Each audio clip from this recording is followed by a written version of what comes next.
and subscribe Relation Tales. Hear the story. My wife's boss, an alpha male, wanted to sleep with my wife. In response, I exacted a harsh revenge against this blatant disrespect to our marriage. I got home 15 minutes ago and was taken aback that my wife Isabella wasn't there yet. She often stays late at work, but typically she's home before me, with dinner ready as I enter. I was just about to call her to discuss dinner plans when my phone rang. "Hello dear, are you still at work?" I asked. "Yes, but I'm on my way now." "I have a surprise for you," she replied. "Should I start dinner or pick something up?" I wondered. She said there'd be no time for that tonight. 20 minutes later, Isabella walked in looking somewhat unkempt, her clothes wrinkled, stockings missing, and her makeup and hair slightly disordered. "Tough day," I remarked, observing her state. She quickly came to me, hugged me, and gazing into my eyes, whispered, "You know I love you deeply, and that you'd do anything for me, right?" I affirmed, ready to do nearly anything for her. She began to explain that she'd been sharing our relationship dynamics with her boss, who had some ideas that intrigued her.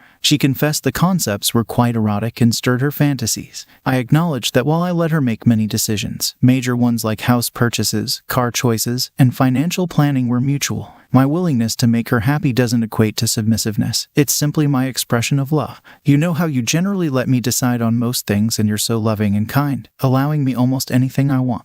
Well, recently, I've been discussing our relationship with my boss Ben, and he's suggested a few ideas that might make sense. He introduced me to stories about submissive men who are dominated by their partners and how it can positively impact their relationship. I must admit, Peter, these stories were quite erotic and really stirred my imagination, Isabella explained. "Yes, Isabella, I am kind to you and give you leeway in decisions that aren't critical or life-altering. But remember, I take the lead in significant matters like choosing our house, cars, and investments and major financial choices. However, I do like to let you decide on things that matter to you, things that make you happy like vacations, movies, restaurants, and even my clothes. But that doesn't make me submissive. It's just my way of showing how much I love you and want you to be happy. My dad once told me the secret to a content, stress-free marriage is not sweating the small stuff. He also reminded me that almost everything is small and that life should be lived as positively and joyfully as possible. Okay, Peter, but I think my boss might have a point. When I compare you to him, he's assertive, powerful, and takes charge. People respect his strong personality and follow his lead, not the other way around. He told me he's an alpha male, dominant and at the top of the social hierarchy, whereas people like you, though loving and kind, are more beta, inclined to be dominated and submissive. They might not realize it, but it's a trait that's waiting to emerge. To me, this sounds like some kind of superficial pop psychology, and I completely disagree. But what are you trying to say? I asked, noticing a shift in her confidence as she spoke. Peter, my boss said he's going to be dominant with me in a way I've never experienced. He's boasted about his size and his prowess, and he's been demonstrating it in his office for the past few weeks. I know it's wrong, and I've probably crossed a line I shouldn't have as a young married woman, but it's been really exhilarating. Isabella confessed. For the past few weeks, I've been fantasizing about him seducing me at work, Isabella shared. He thinks you'd actually like the idea of me being close to him, suggesting that your submissive side might even enjoy watching. And if not, he said that you and I would have the most incredible sex of our lives when I returned to you after being with him. I looked at her, expecting this to be some kind of joke, but then it hit me that she was serious. Isabella, you can't be serious. How could you think I'd be okay with this? I asked, incredulous. Peter, I know you love me and want me to be happy. I believe this will elevate our love and our sex life to a whole new level, she insisted.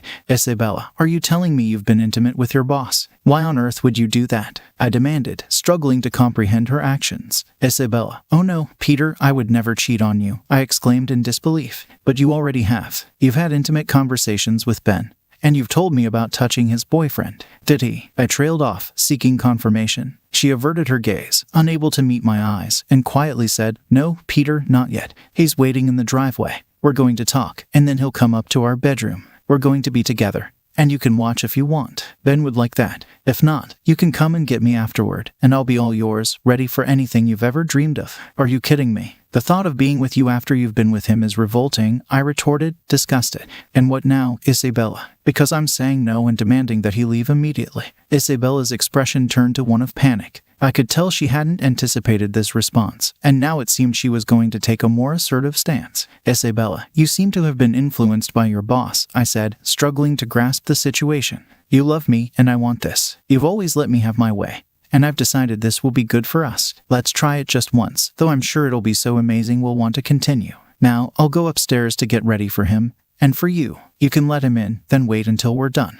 I know you'll want this because you love me, and I believe it will be great for us. Isabella, I see where you stand, and what this means for our marriage and vows. So, go ahead and get ready, and I'll have a quick talk with your visitor, I replied, my voice heavy with emotion. He's not my lover, Peter. This is just about intense, dominant encounters. I will always love only you and will be yours forever, and you'll be mine, Isabella insisted, moving to hug and kiss me. But I pushed her away, my eyes filled with surprise and pain. Well, don't wait on my account, Isabella. It's clear you're set on doing this regardless of what I say. If not now, then eventually, perhaps even without telling me. But you've already betrayed me, so go upstairs and get ready, I said, the weight of her betrayal heavy in my voice. Her expression shifted to guilt and shock at my words, but she turned to leave. Halfway up the stairs, she looked back, asserting, this is going to be a game changer. Yes, Isabella, it certainly will be a game changer. You've made your choice, I replied, feeling a mix of anger and resignation. After she walked upstairs, I went to her purse and took out her car keys, house keys, and phone. From her wallet, I removed our joint credit card. Then, I headed to the kitchen, pulled out a dish towel, some zip ties from a utility drawer, and a large carving knife. With these in hand, I went outside to confront Ben. Ben was in his car, engrossed in his phone. As I approached, he rolled down the window and said smugly, okay, little Peter, I assume your wife filled you in. Don't worry, I'll still let her be with you, at least for now, until she's totally under my control.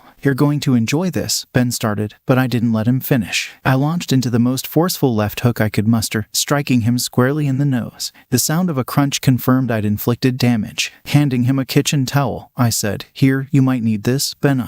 As he brought it to his nose, I quickly looped a zip tie around his left wrist, secured it to the headrest bar, and tightened it. Next, I opened the car door and delivered another left hook, this time targeting his lower body, right where he boasted his manhood was. He doubled over in pain, curling up as much as the zip tie on his wrist allowed. His right hand clutched the steering wheel while he screamed in agony. Seizing the moment, I swiftly zip-tied his right hand to the steering wheel. Leaning close to his face, I taunted, so, the big, strong, dominant alpha male is having trouble now, huh? What a pathetic situation you've got yourself into. You've misjudged this scenario horribly, and you're about to learn from your mistakes. Unfortunately for you, Isabella is expecting something epic, so let's not disappoint her. I picked up a water hose lying on the grass, equipped with a sturdy steel nozzle. With a swing, I shattered the car's side window, sending fragments scattering across the seat and floor. Then, I moved to the front, striking the windshield. While it didn't break, I managed to fill it with cracks and dents, as if it had been pelted with golf ball-sized debris. I also smashed the headlights, finding a grim satisfaction in the act. Returning to the driver's side, I chuckled, looks like your car could use some work. Then, pulling a knife from my back pocket, I quickly leaned towards the car and pressed the blade against the jugular vein in his neck.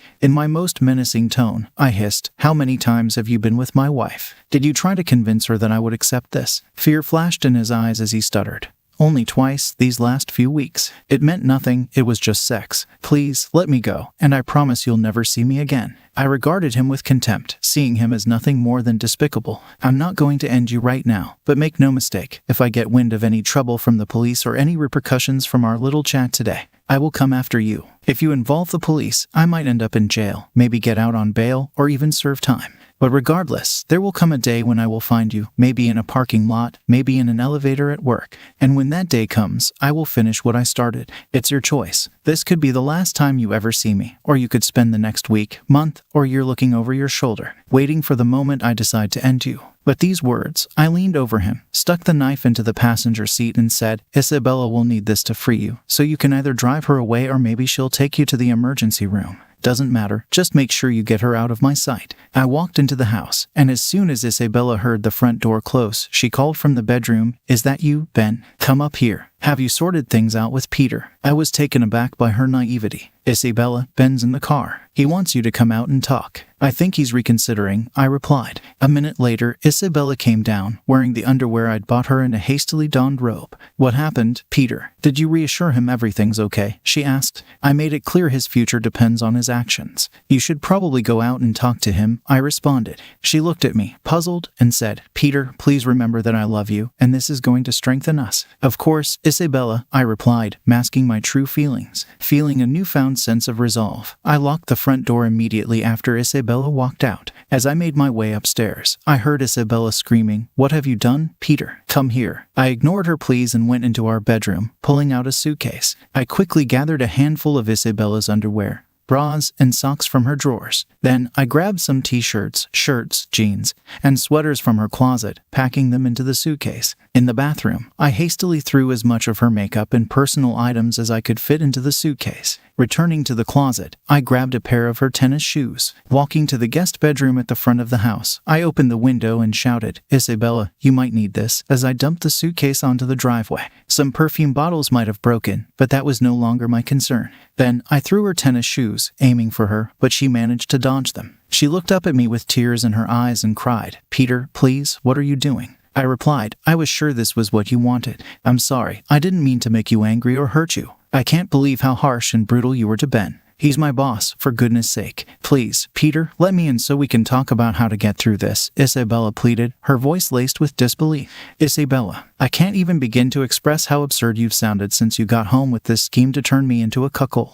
I'm wondering if you've had a stroke, or on drugs, or maybe I just never realized how petty and pathetic you truly are. Regardless, it doesn't matter now. I want you to leave. Take your lover to the hospital. But ask him what will happen if any word of today's events gets back to me, from the police or anyone else. I'll pack the rest of your things in bags and you can tell me where to drop them off. But don't you dare come back to this house again," I said firmly. With that, I slammed the window shut, went downstairs, opened the front door, and threw her purse at her. It hit her in the chest before I slammed the door closed. I couldn't resist adding, "Is this enough for you, Isabella?" as a final remark. I locked the door behind me and headed to the kitchen to open my second beer of the It dawned on me that I needed to contact my lawyer immediately, in case the police were involved, and also to seek a recommendation for a good divorce attorney. Glancing out the front window, I saw Ben yelling and cursing at Isabella as she cut the zip ties. She then placed her suitcase in the trunk. Ben got into the back seat, lying down, and Isabella, sobbing and looking utterly shocked, got into the car and reversed out of the driveway. As the adrenaline in my system began to subside and I started to relax, I was utterly astonished by the day's events, how my wife could derail so drastically, and how I had reacted in anger towards her boss.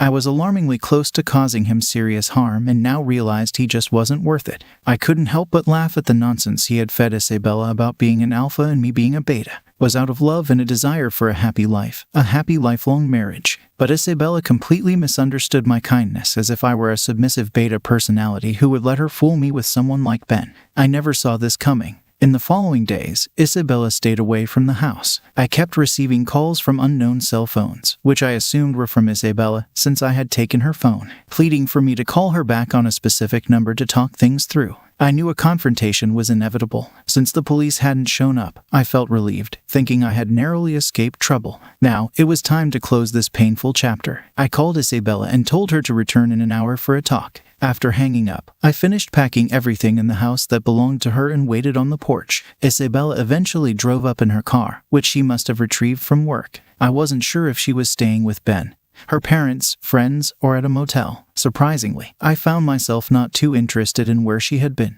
She got out of the car, waved at me hesitantly, and then came to sit next to me on the porch steps, her face. Isabella's face was a canvas of emotions, including fear, shame, guilt, and apprehension. Her swollen, blotchy appearance suggested she had been crying a lot and sleeping very little. She looked at me sheepishly. "Peter, I'm so sorry for what I did. I don't know how I let Ben convince me to ask you to be part of that, thinking you were submissive and would be into it. Reflecting on the past few weeks, I can't comprehend how I got caught up in all this. Maybe it was his assertiveness and his insistence that it would be great for us, that I would have the best sex of my life. With him and then with you. You must think I'm insane, and I probably was, but Peter, now I've come to my senses. I love you, and I want only you. I'm asking for your forgiveness, and I promise to be the best wife, dedicated to making amends for my actions. So, Isabella, how was Ben in bed?" I asked abruptly. "Stop, Peter," she pleaded. "After that conversation, I never went further with him. He's so scared of what you might do that he fired me and doesn't want anything to do with me. Besides, he spent 2 nights in the hospital because of what you did to him. He concocted a story about a robbery, and we both went along with it to keep you out of trouble," Isabella explained. "At least he did something right in this mess. But what do you want, Isabella? What are you asking of me?" I questioned. "Peter, I want you. I want to come back home and be your wife for the rest of our lives. I'm asking for your forgiveness. I'll do everything I can to make it up to you. We can get past this and be stronger than ever. I've realized you're the only one I can ever love, and I need you to forgive me. Can I please come home?" she implored. I pondered for a moment. "Isabella, I've thought a lot about this. We've been in love for 2 years and married for 3. Now, after just 5 years together, you're obviously either bored with our life or at least our sex life, and you're seeking something more. You might think you love me, and maybe you do, but I'm certain you don't respect me. You wouldn't have thought of me as a submissive beta male, willing to let you sleep with your boss and then come back to me if you really understood love or respect. Besides, Isabella, you've already been unfaithful. Ben said you were intimate with him several times over the past few weeks while he fed you this alpha-beta male nonsense. Your desire overshadowed the vows and promises you made to me, and this is only 5 years in. What will happen in 7, 10, 15, or 20 years? How often will you get bored and break those vows?" "Peter, I promise I'll never do something like this again," Isabella pleaded. "You've already done it, Isabella, so don't say never." "No, I've thought about this a lot. We don't have kids, our savings are minimal, and our only real asset is the house, which doesn't have much equity. I've decided, Isabella, that the risk of staying with you far outweighs any benefit. I'm convinced that it's only a matter of time before you justify your affair to yourself, and given your recent experience with Ben, next time you might just go behind my back. I don't trust you anymore, and what's worse, I've lost respect for you. I can't be with someone who doesn't respect me and whom I no longer respect." Isabella started crying as I laid out my decision, and her tears continued as I told her we were done. "Isabella, we're getting a divorce. You can keep your car, I'll keep mine. We'll split the savings and sell the house. We're both still young, and I hope to start anew with someone who will love and respect me for who I am. I've already hired a lawyer for the divorce, so we can do this amicably, or you can hire your own lawyer. Now let's load the car with your belongings, and you can go and be with as many alpha males as you like. I'll start moving out next week, so we can get the house on the market," I told Isabella firmly. "No, Peter, no. Please forgive me. I need you. I love you. I truly respect you. It was just a mistake, one I was dragged into. You have to forgive me," Isabella implored. "Isabella, I'm sorry, but I've said everything. Now it's time for both of us to move on with our lives. If our paths cross in the future, let's just nod in acknowledgement and continue on our way. I hope you find what you're looking for," I responded. With that, I began loading her things into the car. Once we finished, I simply looked at her, said goodbye, walked into the house, and closed the door, symbolically ending our marriage. Second story. My husband and I have been together for 12 years, married for 10. About 11 years ago, when Wayne and I were living separately, his childhood best friend Brian visited him from Arizona. I met them once for dinner, but that was the only time I interacted with Brian. He mentioned being married with kids, working, and surviving cancer, but I didn't inquire further. Fast forward to the present. Wayne and I have been married for a decade. Throughout this time, I haven't had any communication or interaction with Brian, while Wayne maintains various forms of communication with his invisible Brian. Wayne meets up with him every time he travels to Arizona for business, which is quite frequent. Strangely, when I travel with Wayne to Arizona for business, Brian is never available to meet us, and Wayne always offers different excuses about it. Recently, Wayne shared a successful business deal in Arizona and invited me to join him on a trip to see the new business asset. However, he never mentioned Invisible Brian during the initial plans. Later, Wayne decided it wasn't the right time for me to accompany him and revealed that he intended to meet up with Brian instead. Feeling hurt and excluded, I expressed my concerns about being left out of a business trip where Wayne meets up with Invisible Brian once again. Wayne defended himself by claiming he was just being transparent and didn't want to upset me. There are more details to consider, but the situation raises questions about who Invisible Brian really is after 11 years. Wayne's actions make me wonder if he is manipulating me or not being honest about his relationship with Invisible Brian. Is Invisible Brian perhaps a code for a mistress? I'm genuinely confused about what has been going on for over a decade. TLDR, husband regularly meets up with childhood best friend on business trips to Arizona. Wife met the friend once 11 years ago, but they haven't interacted since. When the wife travels with the husband, the friend is never available to meet, raising suspicions about potential infidelity.